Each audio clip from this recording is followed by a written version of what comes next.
Hello, I'm Pat, and today I'm going to talk about what accessories you need when you're starting out on Dobro. But first of all, the single most important thing you need if you want to play Dobro is obviously a Dobro. And if you're a complete beginner and new to the Dobro world, I've made a couple of videos where I explain what is a Dobro and also give you some guidelines to decide upon what Dobro you should buy. So if you're a complete beginner, you probably want to check that out first. Now, basically, there's going to be three parts to this video. First, I'm going to explain the accessories that you need straight away when you're starting out. Then I'm going to talk about some accessories that you probably need at some point, but that is optional right now. And then I will end up with a couple of items that you don't necessarily have to get, but that would probably make your life easier if you did. So let's get started and first check out what accessories you need straight away. Okay, so the first and most important accessory you need is a bar. The one I'm using is a Dunlop Lapdog. See? Lapdog. And that's the type of bar that you need for Dobro, with grooves along the sides and top, so that you can easily grip it and lift it. And since you do a lot of hammer-ons and pull-off on the Dobro, that kind of bar is more convenient than the other type of bar, that is the round nose bar, like this one, okay, also called the bullet bar. And this one is more for the lap steel or the pedal steel, where you don't do so much hammer-ons and pull-off, but rather have your bar resting on the strings a lot of the time. This Dunlop bar is chrome plated, and I like it very much. It's not too expensive, so if you're on a budget, then you should definitely consider getting one of these. Shub also has some cool ones in the same price range. And if you want more high-end, and then there's a Shearhorn stainless steel bar, used notably by Jerry Douglas, and it's made of stainless steel, so it won't corrode with time. So, you know, could be a good investment too, but definitely more expensive. I'll put links on the website anyway, so you can check out all the details. Okay, so the second most important thing you need are a thumb pick and two finger picks. One for your index finger, one for your middle finger. Now, I know that there are some guys who don't use thumb picks nor finger picks, but personally much prefer the sound of the Dobro with picks. And you know, the percussive sound that you get with them. So my advice if you're starting out is to start with picks. And after a while, maybe try without and see which sound you prefer. But you know, recommend that you start this way rather than learning with bare fingers and then trying out picks, because I think it would be much more difficult then to get used to them. So the thumb pick I'm using is the Zookeez L10. See, Zookeez, made by Dunlop, and it has an angled tip. Let me see if I can show you. You see there? This part here, it is angled, you know, not a straight tip, but an angled tip. And what you might have noticed is that when you play a string with your thumb on the Dobro, it's usually not parallel to the string. So this angled tip design helps correcting that. And Zookeez also makes the L20 and the L30, which have even more bigger angles. So you'd probably want to try them out too at some point to see you know, what works best for you. If you're not sure which one to get right now, I recommend that you buy a set of each and see which one you prefer. Another one that I used previously was this one, this orange one made by Fred Kelly, called the Slick Pick. And just noticed that the brand label has been erased because I've been using this one for a while, and it's very comfortable. This one, it's a bit more comfortable, to be honest, than this one. But the thing is, it has a slightly softer sound and it has a straight tip. Okay, so that's why in the end I prefer the Zookeez. But you know, everybody's different, so you might want to try both and see which one you prefer. There are other brands, of course, like National, which makes some popular ones, and again, I'll put some links for you to check out. Now, finger picks. The ones I'm using are made by Dunlop also. They are metal finger picks made of silver nickel, and the one I'm using for the index is a 0.018. Let me see if I can show you. Here we go. 0.018. And the one I'm using for the middle is a 0.020. Okay, but you could use the same gauge for both fingers. Okay, it's just my personal preference. 0.020. You know, I like them because they have a bright sound. They have a bright sound, and they're also you know, they're available in a variety of gauges, and some are also made of brass. But you know, since everybody's fingers and ears are different, I would also recommend that you try a few of them before deciding upon which ones you prefer. Another ones I have are made by Propic, and those two ones. Made by Propic, see? Called the Propic one, and the exact name is EC Split Wrap Finger Pick, okay, big name. EC stands for extra comfortable, and I found those indeed to be more comfortable than the Dunlop, but they don't sound as bright to my ears. So generally I use those for lap steel and those on the Dobro. Okay, and by the way, in future videos I'll show you how to wear picks and how to use the bar and all those accessories, so you don't need to worry about that right now. So for now, I recommend getting yourself a thumb pick. Okay, maybe try the Zukis or the Fred Kelly or the National, or you know, try and see which one you prefer. And for the finger picks, I think those two are the Dunlop or the Pro picks are very cool ones. So probably want to try them too and see which ones you prefer. So your resonator guitar probably comes up with strings when you buy it, but I really recommend that you get at least one set of spare strings, because you never know when you're going to break a string, and although you don't break strings on the Dobro as much as with a regular guitar, these things happen, and also strings rust with time anyways, so you should definitely have spare strings with you all the time. And there are quite a few sets of strings made specifically for resophonic guitars, and the ones I'm using are made by Dadaio. Okay, they are the EG42, and they are a very popular model. The gauge is 0.016 to 0.056, okay, medium gauge. And this is, I guess, the standard gauge for Dobro. Of course, you can experiment with gauges, but as you can see, they're designed specifically for resophonic guitar, and they're made of phosphor bronze. Which is brighter than regular bronze, but I think they sound really good, and lots of Dobro players use those too. So I definitely recommend trying out one set of those strings.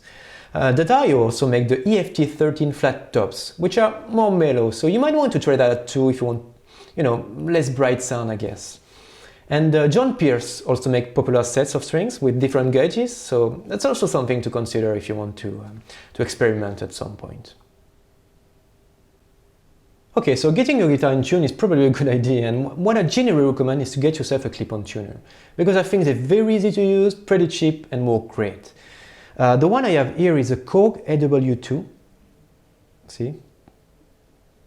Here we go. AW2. And I don't think they're produced anymore, but anyways, there's lots of cool ones in the same price range. So you clip it on the headstock, okay? You clip it on the headstock, and it has a built-in backlight too. So you can see it if it's dark, and in the piezo mode, I don't know if you can see it, piezo here, let me see, piezo, hopefully you can see it, here we go, piezo. And in the piezo mode, you can tune it in noisy environments, which I think is very convenient, and you know, as I said, they're very cheap. And TC Electronic also makes a great one. I think it's called the Polytune clip-on tuner. But I'll put links for those tuners too anyways on the website.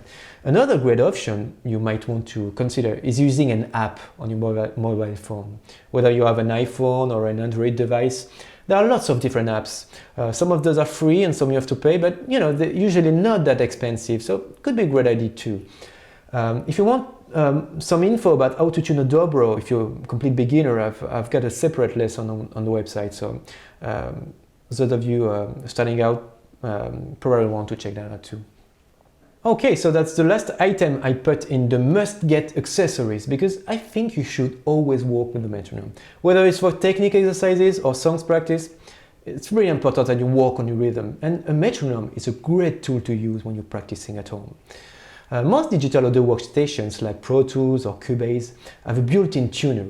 And there are also free online metronomes and some great free apps too, like there's one called the Pro Metronome app, which I think works great. If you're more old school like me, then you can use one of these Korg metronomes, which I think are very good. They're more fancy than built-in metronome, like the built-in digital audio workstation metronome, that is. Because you can set time signatures, you have tap tempo here, lots of other stuff, and this one is a Korg MA30. I think it's discontinued, but there are lots of cheap ones that you can find on the internet. So, you know, probably worth checking out this if you're a bit old school. Okay, now I want to talk about a couple of things that you probably need at some point. Okay, but that is optional right now. And the first one is a strap. And to be honest, don't think you need one right away when you're starting out. But if you want to go to jams or play live at some point, or even just play standing up, then you definitely need a strap.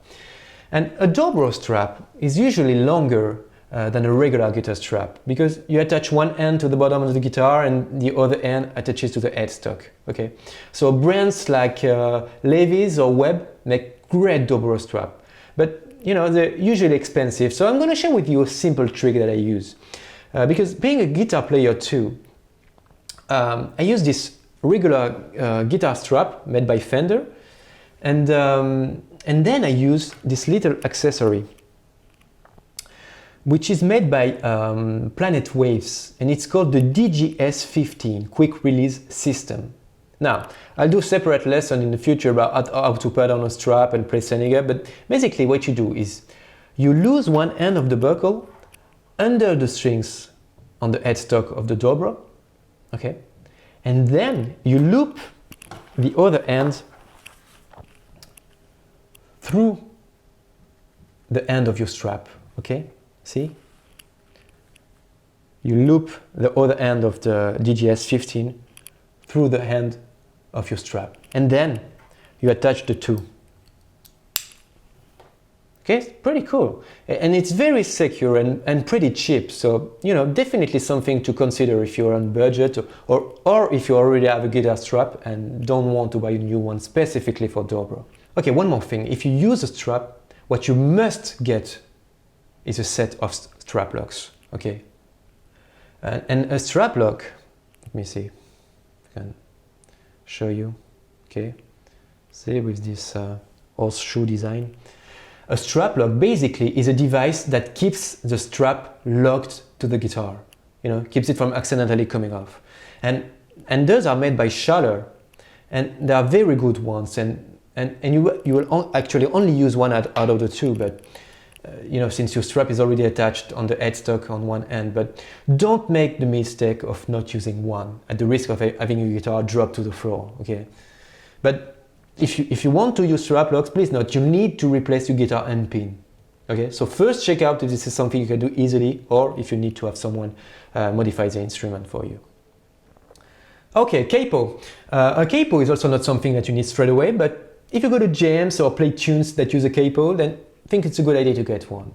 For those who don't know, a capo is a little device that you place on the neck, and that would change the pitch of the open strings. And basically, it allows you to change keys without having to transpose a song you already know how to play, or licks that you play in open position. And it's also very useful to accommodate a singer's voice. I'll do a separate lesson about how to use a capo, so don't worry about that right now. So the one I'm using is a Beard capo. See? Beard capo.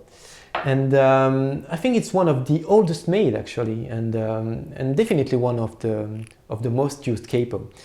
And there are lots of other cool ones too. You know, lots of other brands. Martin Gross makes a popular one. Sheer-On makes the Flux capo, which is used notably by Jerry Douglas.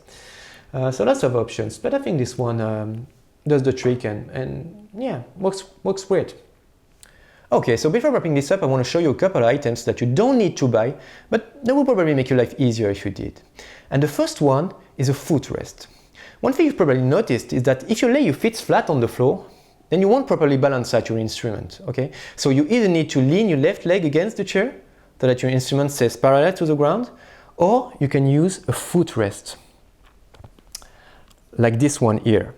Okay, the one I'm using is made by K&M, and there are 6 positions under to adjust the 8. Okay, and I found this to be much more convenient than leaning your left leg against the chair. Okay, because it can get a bit painful after a while. At least it was for me. Okay, so not something that you absolutely need, but worth considering if you find your left leg position to be a bit awkward.